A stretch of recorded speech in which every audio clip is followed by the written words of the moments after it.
ಆತ್ಮದ ಬಗ್ಗೆ ಅರಿವನ್ನ ಮೂಡಿಸಿ, ಪರಮಾತ್ಮನ ಬಗ್ಗೆ ಏಕಾಗ್ರತೆಯನ್ನ ಮೂಡಿಸಿ, ನನ್ನನ್ನ ಓದಿನಲ್ಲಿ ತಲ್ಲೀನತೆಗೊಳಿಸಿದಂತ ಒಬ್ಬ ಮಹಾಪುರುಷ ಅಂತ ಇದ್ರೆ ನನ್ನ KS ಪ್ರಾಣೇಶ್ ಸರ್ ಅಂತ ನಾನು ಈ ಸಂದರ್ಭದಲ್ಲಿ ನಿಮ್ಮ ಮುಂದೆ ಹೇಳೋದಕ್ಕೆ ನಾನು ನಿಮ್ಗೆ ಹೇಳ್ತಾ ಇರ್ತಿದ್ದೆ ಮಕ್ಕಳ, ನಾವು ನಿರಕ್ಷರ ಕುಕ್ಷಿಗಳ ಹೊಟ್ಟೆಯಲ್ಲಿ ಹುಟ್ಟಂತ ಒಬ್ಬ ಸಾಮಾನ್ಯ ಬಡತನದಲ್ಲಿ ಹುಟ್ಟಂತ ಒಬ್ಬ ಸಾಮಾನ್ಯ ಒಬ್ಬ ಹುಡುಗನಾಗಿ ನಿಮ್ಮ ಹಾಗೇನೆ ಬ್ರಹ್ಮಕುಮಾರಿ ಸಮಾಜದಿಂದ ಬಂದು ನಮ್ಗೆ ಇಲ್ಲಿ ಹೇಳ್ಕೊಟ್ಟಿದ್ರೆ, ನಾನು ಇವರ ಒಂದು ಸಂಸ್ಥೆಗೆ ಒಂದಿನ ಹೋಗಿದ್ದೀನಿ.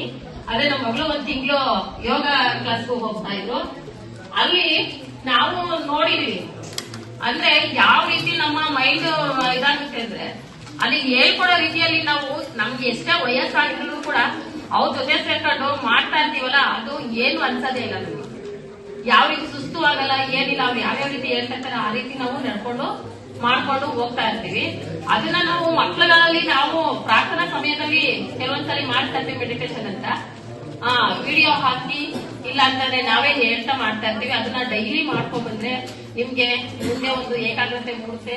ನಿಮ್ಮ ಜ್ಞಾನಾರ್ಜನೆ ಒಂದೇ ಕಡೆ ಏಕಾಗ್ರತೆಯನ್ನ ಪಡಿಬಹುದು, ಅತ್ಯುತ್ತಮವಾಗಿ ನೀವು ಫಲಿತಾಂಶವನ್ನು ಪಡ್ಕೋಬಹುದು ಅಂತ ನಾನು ಹೇಳ್ತಾ, ಇವತ್ತು ನಮ್ಮ ಶಾಲೆಗೆ ಬಂದಿರೋದು ನಮ್ಮೆಲ್ಲರ ಅದೃಷ್ಟ. ಇದನ್ನ ನೀವು ಎಲ್ಲ ಅಳವಡಿಸ್ಕೊಡಿ ಅಂತ ಹೇಳ್ತಾ, ಇವ್ರುಗಳಿಗೆ ಇಲ್ಲಿ ಬಂದಿರ್ತಕ್ಕಂಥ ಎಲ್ರಿಗೂ ನಾನು ವಂದನೆಯನ್ನ ಬಗ್ಗೆ, ಮತ್ತೆ ಮಕ್ಕಳಲ್ಲಿ ಆತ್ಮ ವಿಶ್ವಾಸವನ್ನ ಬೆಳೆಸೋದ್ರ ಬಗ್ಗೆ, ಮತ್ತೆ ಒಳ್ಳೆಯ ನಡವಳಿಕೆಗಳನ್ನ ಮತ್ತೆ ಇವುಗಳನ್ನ ಮಾತ್ರ ಹೇಳ್ತೀವಿ ಅಂತ ಹೇಳಿದ್ರು. ನಮ್ಗೆ ಖುಷಿ ಆಯ್ತು.